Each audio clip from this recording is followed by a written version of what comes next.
Well, our guest today on Oklahoma Gardening is Dr. Charles Taliaferro, who is in our agronomy department at Oklahoma State University. And Dr. Taliaferro was with us last fall and talked to us a little bit about some of the turf varieties, so I think you'll be familiar with him.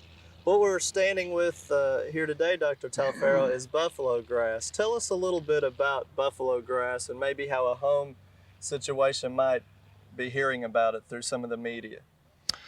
Well, Steve, buffalo grass is one of the native grasses of the Great Plains region of the United States, and it forms a sod, just as Bermuda grass forms a sod. And it is a species that we're looking at very seriously for increased use as a turf grass because of its greater drought tolerance than Bermuda grass.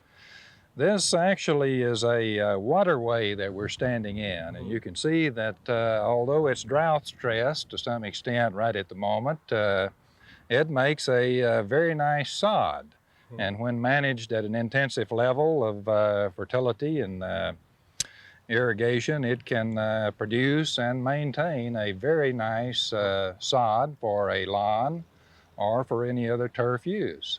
Well, now, the one that we're on here, you said is introduced, I guess, as a forage, but Nebraska and Texas then are releasing varieties just for the home situation. Is that true? That is correct. This here was actually seeded in, so it's a seed-propagated forage variety that was released in Oklahoma. The name of it is bison buffalo grass.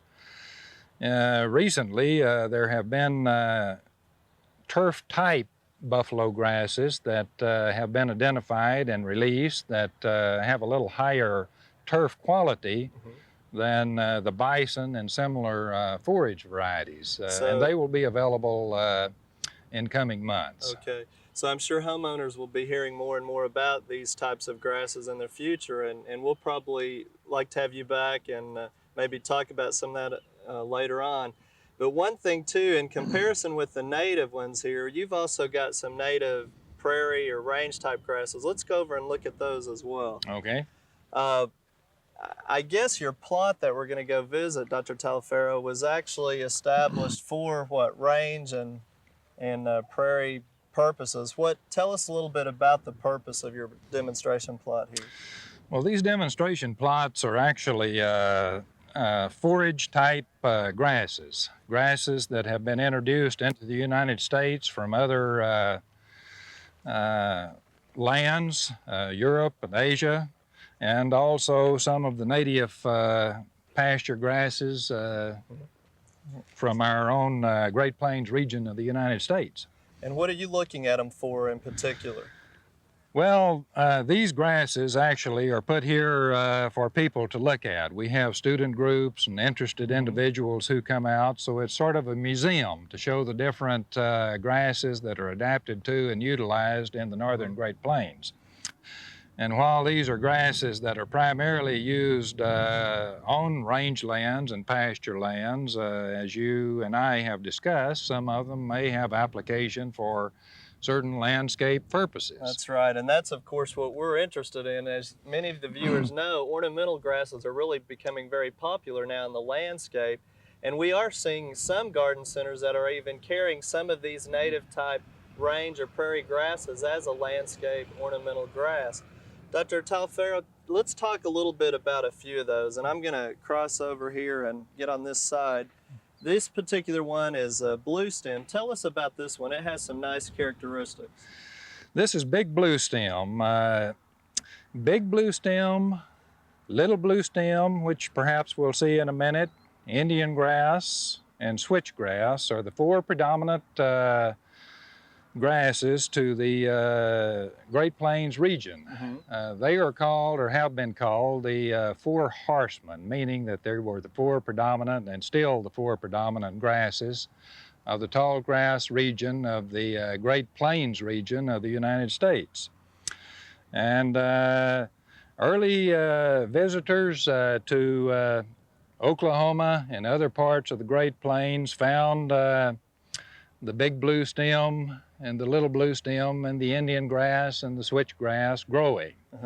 And there are stories about them riding across the Great Plains region in grass that was head tall. Well, you see that Be easy to It'd be easy to do. visualize Right. these kinds of grasses being that tall. Well, with the wind blowing today too, it really gives a nice contrast with the seed plumes and kind of fuzzy and a grayish color. But the Indian grass I've noticed over here is really one that's, I guess, what, a shorter type grass, but the flower spike is actually the attractive part on it, isn't it? Well, the Indian grass can actually be as tall as the big blue stem that we were just looking at. But this is drought stressed. Okay. But these heads of Indian grass are very, very beautiful, particularly later in the season, in the fall of the year, on plants that are not stressed. They have a golden color, and well, even the seed has, and some of the pollen, I guess, are very yellow, so it really has a nice contrast as well. yes, so on plants that are prolifically flowering at the right time of the year, they make a beautiful plant in a landscape situation. Let's go on over, Dr. Taliaferro, and look at the other blue stem here. This is the shorter one, I guess, compared to the tall one. This is what, the little blue stem? These are shorter plants. These are little blue stems, cousins of the big blue stem. You can see perhaps two quite different forms that we have here, a very bluish green one and a greener one there, but these are both little blue stems that are found in the central and southern Great Plains region of the United States. Now, most of these grasses are a clump type perennial grass that will come back year after year. Is that correct? All of these, with the exception of the buffalo grass that we first mentioned, are called, they're bunch type grasses. Okay. They are perennials. They do come back year after year. Okay. And another one over here that really has some nice characteristics is a switchgrass. And again, a little different texture in the leaf foliage and the seed head. What do you know about this one? Well, we have two different ecotypes of switchgrass. Now, both of these types are native to Oklahoma and, again, other regions of the central Great Plains. But this is a bottomland type switchgrass right here. It's found growing along creeks and other low-lying areas. Richer soil, more moisture. You can see it's a more robust form of switchgrass. I think viewers have a tendency to think that native grasses have a tendency to grow in dry conditions, and this shows that again, the correct site is a good thing to keep in mind as well. It prefers richer soil. It'd probably be a lot taller too, wouldn't it? Yes, it is. Even most of the native grasses have specific ecotypes developed to different ecotypic situations.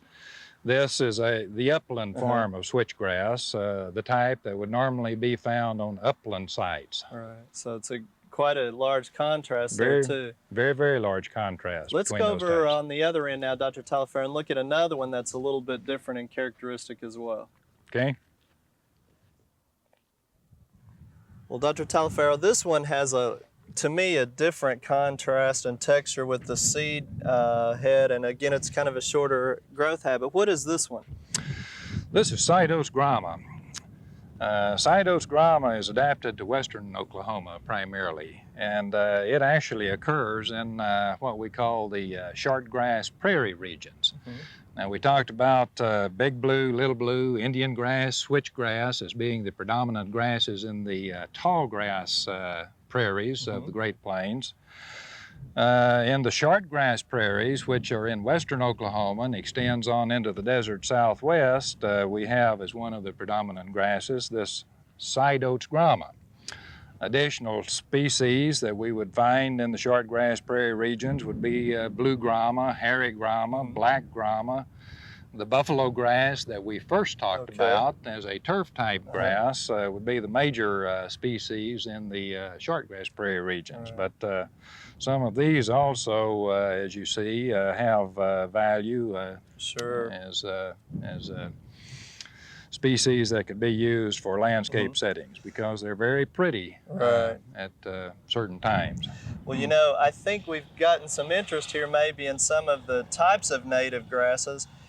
I guess there's really no state law regulating people going out and digging up a clump as long as they get permission from the landowner. When would be a good time for someone to maybe transplant some of these types of grasses?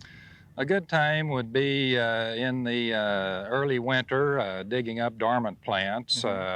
Actually, though, the plants could be dug up and transplanted about any time of the year, even during the growing season. It would require extra care at that time to supply the needed moisture to keep them growing. Right. Well, Dr. Taliaferro, I want to thank you for really giving us kind of a history lesson here in some of the native grasses, and it really is nice to be able to come in and see them growing in their true form and without a lot of competition. And I think you'll probably be seeing a lot of these start to show up at your garden centers as well. And I think the best thing to remember is even if it's a native plant, it still has its proper site, and you need to be sure and check and make sure if that's a dry condition or wetlands. And it goes same with a lot of our other native plants as well. Dr. Taliaferro, thank you again for coming with us on Oklahoma Gardening again. Thank you, Steve.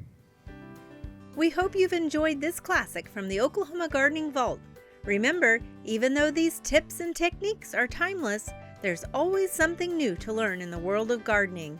By subscribing to both Oklahoma Gardening and OK Gardening Classics, you'll have access to a wealth of gardening knowledge, both classic and contemporary.